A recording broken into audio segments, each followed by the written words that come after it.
आज ब्रॉडकास्ट के अंदर हम आपसे बात करना चाहते हैं कि भारतीय जनता पार्टी, मोदी जी 11 साल इस सरकार को बने हुए हो गए। 11 साल डबल इंजन की सरकार हिंदुस्तान के अंदर काम कर रही है। उस 11 साल के अंदर अगर हम बात करेंगे मोदी जी के लिए, तो इस 11 साल के अंदर इंफ्रास्ट्रक्चर के ऊपर मोदी जी ने क्या क्या काम किए, क्या आप हमें बताएंगे? मोदी जी ने देखो 3,96,000 ग्रामीण सड़कों का निर्माण किया है, विस्तार किया है। दूसरा 86 एयरपोर्ट नए बनाए हैं। जो पहले देश में एयरपोर्ट इतने कम थे, किसी को इमरजेंसी में कहीं भी जाना होता था तो जो मेन मेन शहर थे वहां थे एयरपोर्ट। जैसे दिल्ली के, जो दिल्ली का एयरपोर्ट है, पंजाब को किसी को जाना तो पंजाब से बंदा दिल्ली आएगा। हम्म। यूपी के बंदे को, पब्लिक को किसी को जाना तो लखनऊ जाएगा। हम्म। आज उन्होंने इलाहाबाद है, ऐसे कई शहरों को एयरपोर्ट नए बनाए हैं, जिससे लोगों को बहुत सुविधा मिली है। और अपना जो मेट्रो का 2014 में पहले नेट जो विस्तार था, 248 किलोमीटर था। आज मोदी जी ने उसको 1,013 किलोमीटर तक मेट्रो बनाई है। ये मेट्रो हमारी लाइफ लाइन कही जाती है, जो हर शहर में कनेक्टिविटी कर हर रहे हैं। शहर में है। और जो मोदी जी की योजना है, छोटे से छोटे शहर में भी मेट्रो की योजना जाएगी। चौथा, हमारा जो नितिन गडकरी जी ने, आप सबको दिखता होगा, 3600 किलोमीटर नेशनल हाईवे बनाए हैं। बिल्कुल। जो पहले double line, four lane highway हुआ करते थे, आज 8 लाइन हाईवे है। जहां समय 20 घंटे लगता था, वहां पे 8 घंटा का समय लगता है कहीं भी जाने में। बिल्कुल, मुंबई आप, वाला हाईवे कितना मुंबई अच्छा है। हाईवे है, पूर्वांचल हाईवे है, बुंदेलखंड हाईवे है, गंगा एक्सप्रेस है, ऐसे कई हाईवे को उन्होंने बनाया हुआ है।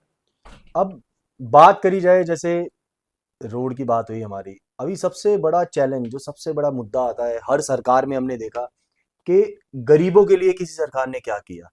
मैं जानना चाहता हूं कि मोदी जी ने 11 साल हिंदुस्तान के अंदर जो काम किया, इसमें गरीबों के लिए कितना योगदान मोदी जी ने दिया? मोदी जी एक तो देश के प्रधानमंत्री तो हैं ही, लेकिन गरीबों के मसीहा भी है, अन्नदाता भी है कहा जाए तो।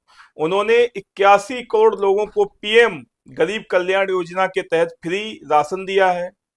15 करोड़ घरों को स्वच्छ जल दिया है, जो अभी तक 70 साल में किसी सरकार ने नहीं दिया।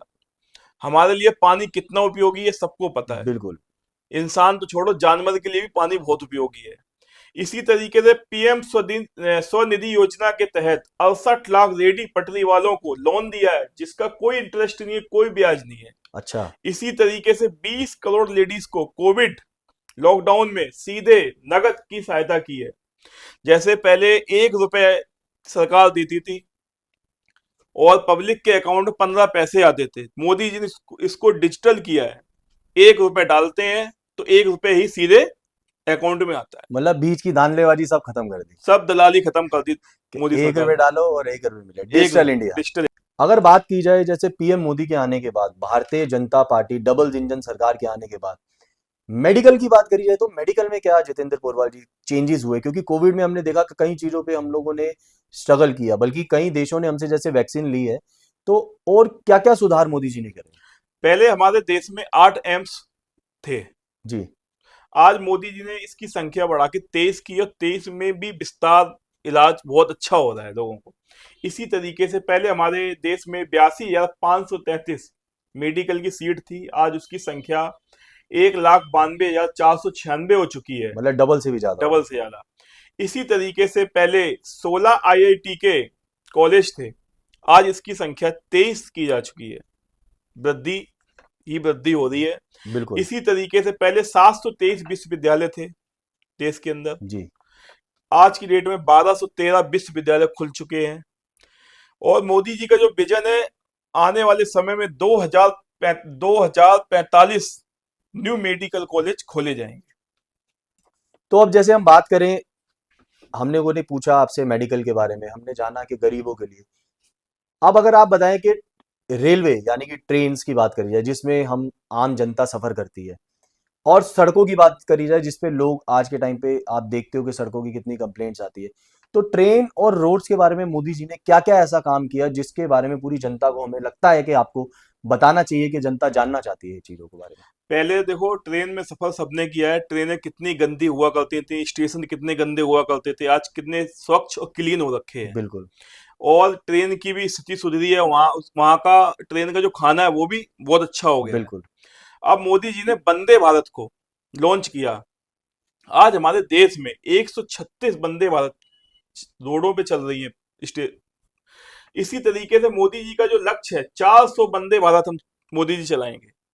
और जो रेलवे का बजट 2014 से 9 गुना वृद्धि की है, इससे रेलवे को और मजबूती मिलेगी। बिल्कुल इसी तरीके से रोड पे आ जाएं तो हमने मोदी जी ने अटल टनल को बनाया, जिससे इतना सुंदर अटल टनल है, लोग जाते हैं सेल्फी खिंचवाते हैं। अटल टनल से गुजरते हैं तो समय भी कम लगता है, बिल्कुल डिस्टेंस कम हुआ है। बिल्कुल। इसी तरीके चुनाव ब्रिज अभी बना रेलवे का।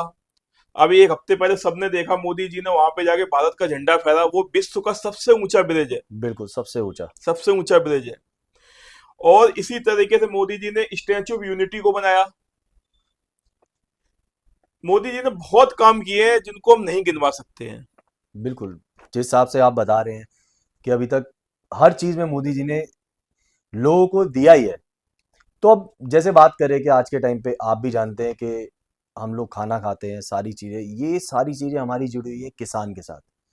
एक किसान जब खेती करता है तो कितने करोड़ों घरों में खाना पहुंचता है।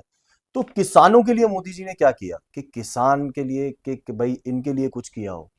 किसान को तो हम अन्नदाता कहते हैं, बिल्कुल और मोदी जी ने उनके लिए बहुत कुछ सोचा है।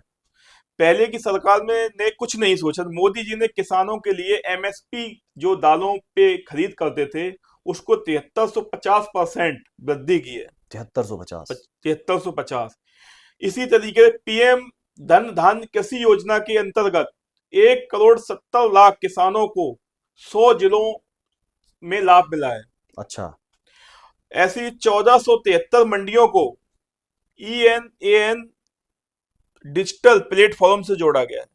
अच्छा, मतलब सब कुछ इजी कर दिया इजी बिल्कुल। कर दिया है। किसानों को भी डिजिटल करने की सोच रहे हैं। जो बीच में बिचौलिया दलाल हैं, आड़ती हैं, उनको खत्म करके सीधा डायरेक्ट किसान और की वृद्धि सरकार, हो, और सरकार। मतलब किसान जितना हमारे लिए कर रहा है उसको डायरेक्ट उतना पैसा मिले। उतना पैसा मतलब अभी किसान को बहुत कम पैसा मिलता है। बिल्कुल बिल्कुल। और ये तो हुई कि 11 साल मोदी जी ने किए। अगर हम बात करें तो जितेंद्र पोरवाल जी, दिल्ली के अंदर, अभी दिल्ली के अंदर भारतीय जनता पार्टी की नई सरकार बनी, उससे पहले कोई और सरकार थी। आज उस सरकार को दिल्ली के अंदर 100 दिन पूरे हुए हैं। इस 100 दिन के अंदर दिल्ली की जनता खुद ये जानना चाहती है कि इस 100 दिन के अंदर इस सरकार ने क्या किया। वो तो दिल्ली की जनता को सब दिख रहा है। 100 दिन में माननीय रेखा गुप्ता जी के नेतृत्व में जो हमारी मुख्यमंत्री हैं, उन्होंने इतना काम किया है। दिल्ली से कूड़े के 3 पहाड़ों को खत्म कर दिया है। जो इनकी पहले 35-65 मीटर हुआ करती थी हाइट, आज वो 20-30 या 40 मीटर रह गई है। अच्छा। दिल्ली में 400 इलेक्ट्रॉनिक बसें चलाई गई हैं, ग्रीन कलर की। ग्रीन कलर की, जिनको देवी नाम दिया गया है। अच्छा। इसी तरीके दिल्ली को इलेक्ट्रॉनिक बसों चलाने का मतलब है दिल्ली को पॉल्यूशन मुक्त करना। ओके। दिल्ली की सड़कों का गड्ढा मुक्त हो गया है। दिल्ली के हम्म। जो भी एमसीडी के कार्य हैं, उनको बढ़ोतरी हुई, तेजी हुई है। दिल्ली में कूड़ा आज की डेट में कहीं नहीं दिख रहा है। अभी जैसे हम लोगों ने न्यूज़ के अंदर देखा कि दिल्ली के अंदर कई जगहों पे आपने देखा कि सीलिंग वगैरह भी हुई है। तो उसके लिए सरकार क्या कर रही है अभी। उसके लिए तो सरकार का कहना ये है, आप कानूनी तरीके से आए, ओके, मतलब इलीगल चीजें सारी बंद होगी। लीगल तरीके से काम करें, जो कानून की देख रेख में हो, सरकार की देख रेख में हो। मैं बस इतना ही कहना चाहते हैं। तो बहुत बहुत शुक्रिया जितेंद्र पोरवाल जी, आपका हमारे साथ जुड़ने का और समय देने का। ऐसे ही हम और बातें करते रहेंगे और जानते रहेंगे कि कैसे कैसे सरकारों ने काम किया। जय श्री धन्यवाद। राम। जय श्री राम।